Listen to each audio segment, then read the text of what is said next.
Ladies and gentlemen, it is an absolutely beautiful day over here in the Silksong community. Why? You want to know why? You want to know why? I'll tell you why. Bam! Watch this. Yes! Let's go! I had absolutely no hope. Well, I had a little bit of hope. There was a very, very small voice in my mind saying, "What if we got Silksong today?" And I couldn't hear that voice because there was a much louder voice saying, "Be a thinking person for once." But the little voice came in clutch and predicted this. In fact, I predicted this all the way back in January with my first Silksong video. Editorly, throw it up on the screen right here. I'm just so excited. I'm so excited. Set your calendars, guys. Set your calendars for April 2nd, 2025. We're gonna get Silksong. Mark my words. We will get Silksong. That's right. I'm gonna show my old card that says I was an April 2nd cake believer. I knew it all along. There was absolutely no doubt. Ignore everything I've said. April 2nd would be the day, and guess what? It was the day. I'm not going to talk for very much longer because I want to get right into this.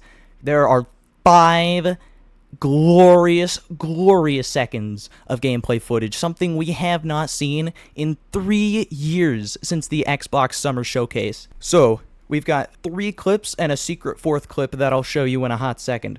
First, we have this bit of Hornet jumping around in the Moss Grotto, the first area of the game. You saw that little edge grab there earlier. That's something that we've known about for quite a while. I think we've actually seen this screen before in one of the Treehouse Live demos that happened all the way back in 2019.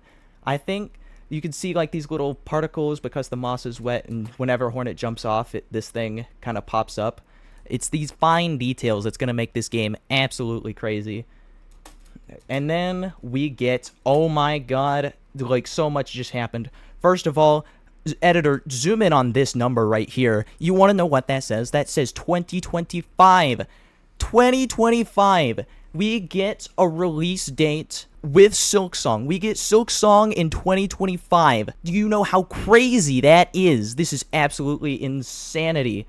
Absolutely insanity. I don't care about grammar anymore. I'm throwing grammar out the window. This absolute insanitizing way. We have not had something like this since, again, the Xbox Live Showcase. And that said, June 12th, 2023. That didn't work out for a few reasons that I'm going to talk about right now. First of all, Team Cherry, I don't know how many times I need to reiterate this. Team Cherry, the way they work is they don't set a release date until they are ready to publish the game. And until they get to that point, they keep adding and adding and adding and adding until they think the game is good to go. It's good, and their standards was equal to, and if not better than, the original Hollow Knight game. Now, Hollow Knight was peak fiction. I think you can tell why for multiple reasons. A, my OC is based on a Hollow Knight vessel. But think about it, if they've been adding for 6 years and they turned down the 2023 release date window and said, hey, we're going to keep working on it, think about how amazing this game is going to be when we get it. When are we going to get it? More specifically in 2025, I think June is a very possible contender. June is when we get the Xbox Showcase. In the Xbox article that Xbox did however long ago, one of the games in there was set for summer of 2025. The other 2 were for literally this month, this April. I think if I want to throw out a crackpot theory right now, Silksong in June 2025. That's gonna be what I'm gonna be looking for. But on the topic of adding and adding until it feels good, and the fact that this game is gonna be so peak fiction, it will launch all other peak fiction out of the water. Can we take a minute to appreciate the slope here? This slope sequence. Look at this. The freaking flip that she does. And then we get another clip with...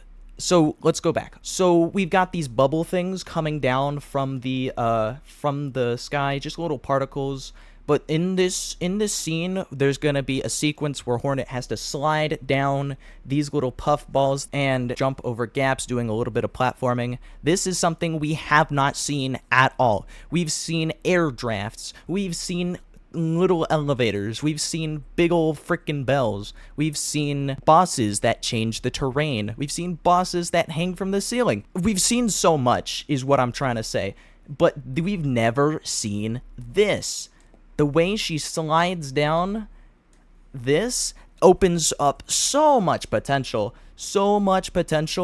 for literally anything in the game. The platforming is going to be good if there's enemies on here, because Silksong is going to be more combat oriented rather than platform oriented. And even if there are going to be platform sections, we've seen the rising lava scene before. It's going to be very fast paced, just like this. And the flip, oh my gosh, the flip. It shows how much effort they're putting into this game for sure. Like, it's all the tiny details. Now, where is this area in the game? I have no clue, but we can give a good old guess. 8 masks. In Hollow Knight, the maximum amount of masks that you could get without a charm is 9. So this is going to be a fairly late mid-game or early late game area. Maybe even a mid-late game area.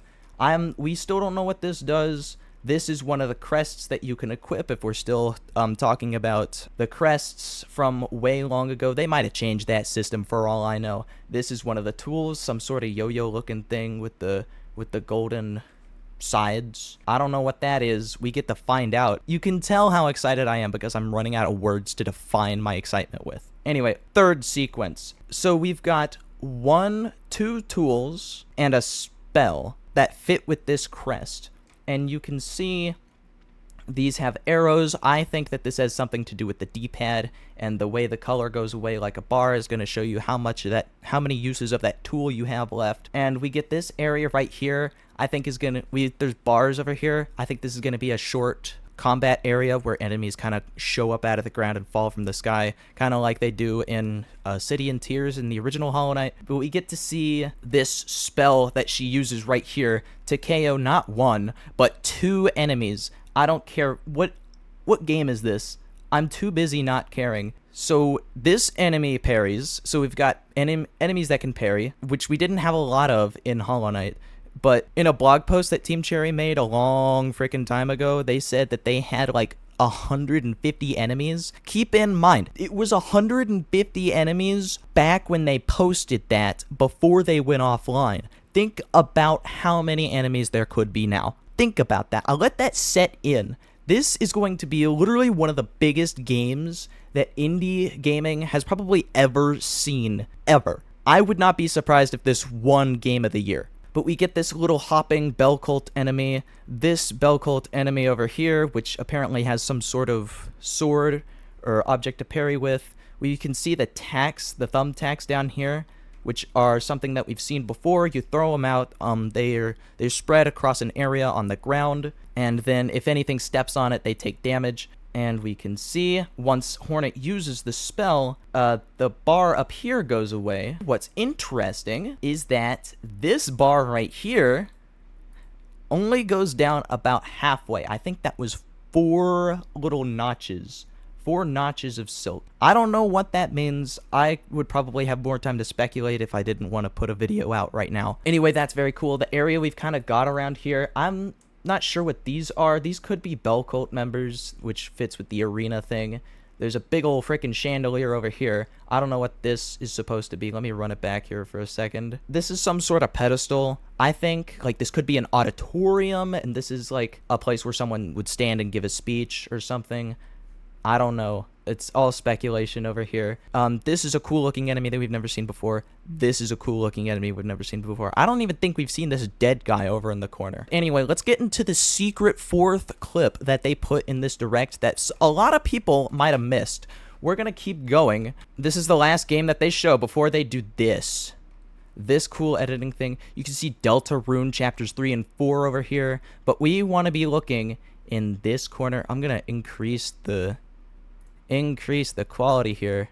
4K. Right here. This is more Silksong gameplay. Here's a big ol' bell. He's a wide boy is what he is. Editor, Editor me, zoom in on that. He's a wide boy. He's a very wide boy. He's also a false knight style boss. He's got this big old mace thing. He's part of the Bell cult. And I think, no, this is the same room. This is the same room as that third clip that we saw. So maybe it's like an enemy, like Traitor Lord, where you would fight a few enemies and then fight the boss. Maybe it's like the Coliseum of Fools. This is like an arena mode that you can play, and then there's bosses at the end. I don't know, but here, if we look, big boy lands on the thumbtacks, takes some damage, and he slams his mace down into the ground here. And then Hornet has some time to jump out of the way. And now he charges up for another attack here while Hornet goes in for the slashes. And then you can see he did a charge up animation here. He's literally charging up for his ult right now. And then now the mace is glowing, and we can see he jumps and slams down to the ground again, but it's much more powerful. You can see that there's a bit of a shockwave going on, and Hornet is clinging onto the wall to try and escape. And now the shockwave becomes a little bit more defined. So this thingy, the thingy is what I'm gonna call it. That's the official term now. I'm coining that. It's the thingy. Thingy TM, that's my trademark. The thingy attack. I think what it's going to do is going to be kind of similar to Pure Vessel's focus attack, where he will focus like the Knight does in Hollow Knight and create a big ol' orb around him where you cannot stand or you will take damage. If you stand in here for long enough, you're going to take some damage. I think that there's going to be... That's the telegraph for like an implosion or an explosion of some sort, but we don't get to find out. This is about as far as we go. Editor, go back there for a second. I think Hornet was doing one of her zoomies where she can throw her needle, lock onto an enemy, and then zoom in and attack it. That's going to be pretty cool as well, because like I said, this game is going to be very combat focused. Very, very combat focused. And so the combat's going to be very smooth. It's going to be awesome. Anyway, that is all we got from the Nintendo Switch Direct. But, ladies and gentlemen, it is not over. It is not over in the slightest. 2 more days. We've got 2 more days. And I think if Nintendo knows what they're doing, they're going to send a demo, if they've got one, over to Treehouse Live so that the folks there can play it, and we're going to probably see some more gameplay if that happens. You know I'm going to make a video about that. You know I'm going to make a video about that. The Silksong clip was the best part because of how quickly it made the chat go feral. This 2-second Silksong appearance had me rolling LMF, LMAO. The most hilarious thing about this Direct is the Silksong fans screaming over a 3-second clip. Correction, it was 5 seconds, and it was the best 5 seconds of my life. Subscribe for future Silksong gameplay. You know I'm going to be uploading a playthrough here. And hey, I'll see y'all in the next video. Also, by the way, Fortnite is right here.